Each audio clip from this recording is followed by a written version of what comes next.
What's up, guys? My name's Brian. I'm an addict. I'm sober. I got almost 9 years. My sober date is April 4, 2010. I'm coming up on 9 years. Very excited. This is SoberTube. This is a channel dedicated to real recovery. It's all that good stuff you can get in a church basement if you find the right meeting. Good raw information, not from a doctor, not from a psychiatrist, not from a psychologist, but from a guy that spends a lot of time with people in recovery and is also in recovery. So, I've been asked this question many times, and I've had a hard time deciding if I was going to do this episode. People want to know, how did I end up doing heroin? It was through a series of gateway drugs that I ended up doing heroin. My first drug of choice was pot, then it was pills, then it was coke, then it was alcohol. The person I thought I was in love with came to my house, had heroin. I didn't want to try it, but it was there. And there was a while where, I blamed that person for bringing that to my house. But no. If I brought heroin to my mom's house, she'd call the cops. If I brought heroin to a lot of people's house, they would not do heroin. But you bring it to me, and I'm going to try it. I always say, if you brought a pizza to my house, I'm going to have a slice. And if you bring heroin to my house, I'll probably end up trying it. Wrong place at the wrong time. Never looked for heroin, never sought it out, never wanted to do it. It happened to be in my house. I saw someone use it. I saw what it did to them. And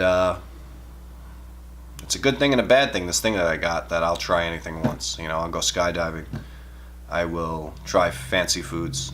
And I tried heroin. I didn't think it was going to get me. I didn't think it was going to hook me. But I tried it. I loved it. It felt great. I was always in pain. Always felt terrible. Never felt good. And I tried heroin.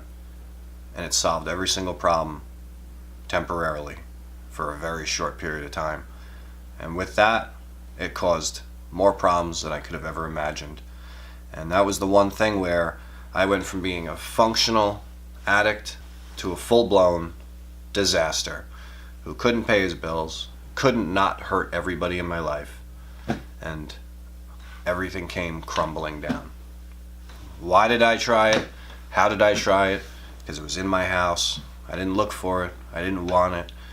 If you asked me when I was a kid, will I ever try heroin? The answer would have been absolutely not.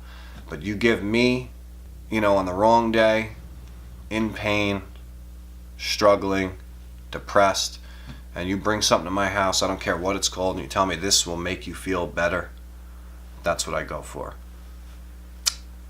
And I tried it. And a year or two later, I was a homeless guy.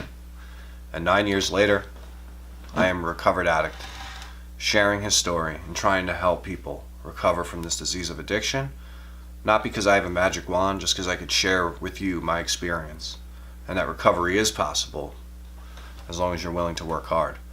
And when I became addicted to heroin, I worked very hard to get it every day.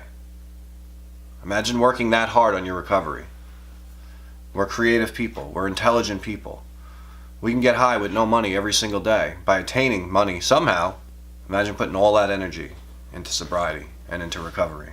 How hard are you willing to work to change your life? It is hard. It is depressing. You do have to go through pain. But the end product is a new life, and we all deserve that.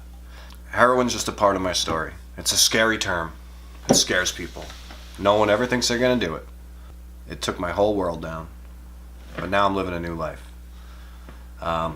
Recovery is a beautiful thing. I don't regret the past. I don't shut the door on it. I'm an open book. My name is Brian. I'm an addict. I'll see you on the next episode of SoberTube. Please subscribe.